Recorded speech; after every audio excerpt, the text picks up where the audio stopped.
Well, thanks for visiting us this morning at ArklateXHomepage.com. I'm meteorologist Josh Marces with your forecast update. It is Tuesday, and you can definitely feel some changes this morning. You'll step outside. It actually feels pretty nice. It's in the 40s and low 50s in most areas, so we don't have that biting cold with us, as we did have some cloud cover and a cold front bring some rain during the overnight hours, and that front's still out there this morning. So the issue today, this is such a slow-moving front that once the rain kind of sets up in your neighborhood, it is going to continue on and off for a extended period of time, could be 3 to 4 hours or so, and you see the rain ongoing across the I-30 corridor, and by the time we get to a morning commute, this front will be kind of right along I-20, so that is going to create some rain, especially in I-20. Marshall to Shreveport to Minden for the morning commute, and again, with the slow movement of this front, we'll continue to see the rain for much of the day, especially for East Texas and Louisiana. So here's a look at how it will play out. Obviously, we're a little bit warmer this morning with temperatures in the 40s and low 50s, but with the rain and clouds and the cooler air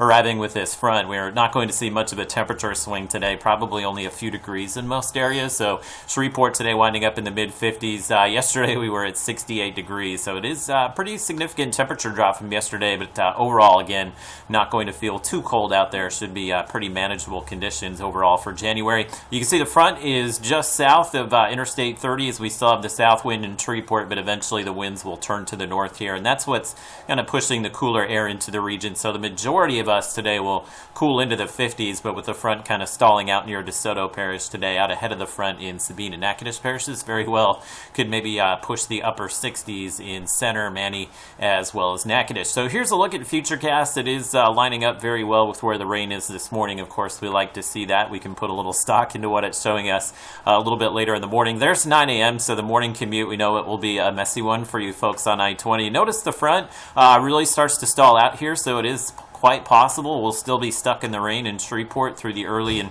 maybe even mid-afternoon hours, and eventually this should kind of fizzle off as we go through the overnight, but I can't rule out maybe a lingering shower tonight south of I-20. We'll get a little bit of a break from the rain tomorrow. It is going to be fairly short-lived. We'll see a lot of clouds on Wednesday, and we'll jump to Wednesday night here as this front that stalls just to the south of us actually going to lift back to the north as a warm front. So we are going to see some more showers on Thursday, especially late in the day. Thursday night looks to be the rainy period here and into Friday morning, but I think once we get into Friday afternoon, we'll see the back edge of the rainfall make its way in, so we may get a little bit of a break from the rain again Friday night into Saturday, but there is some more rain on the way late in the upcoming weekend. Very active weather for at least the next week or so. We'll take you through, again, the end of the week here with the rain today, probably about a ½ inch to an inch of rain in most locations, and then as we kind of add what's coming Thursday and Friday, we start to get a lot of 2 to 3 inch accumulations. But keep in mind there is some more rain Sunday into Monday of next week. So all told here, next 7 days, it looks like the majority of us are looking at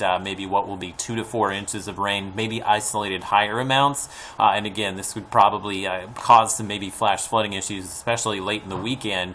So that is something to monitor. We don't have a flash flood watch, but of course we're coming off some heavy rain here in the past few weeks, so it doesn't take much to trigger flash flooding here. So that's something we'll be watching, especially as we get into Thursday, Friday, and again, late in the weekend, early next week. Severe weather threat is low. We're not in the severe weather outlook through Thursday, but I do think once we get into next week, especially in that Monday time frame with the warmer temperatures that we'll have in place, I think we'll have more of a threat for maybe some strong to severe storms early next week. It's a long way out, so we don't have timing and specifics for you, but as far as any kind of severe weather threat, again, watching early next week.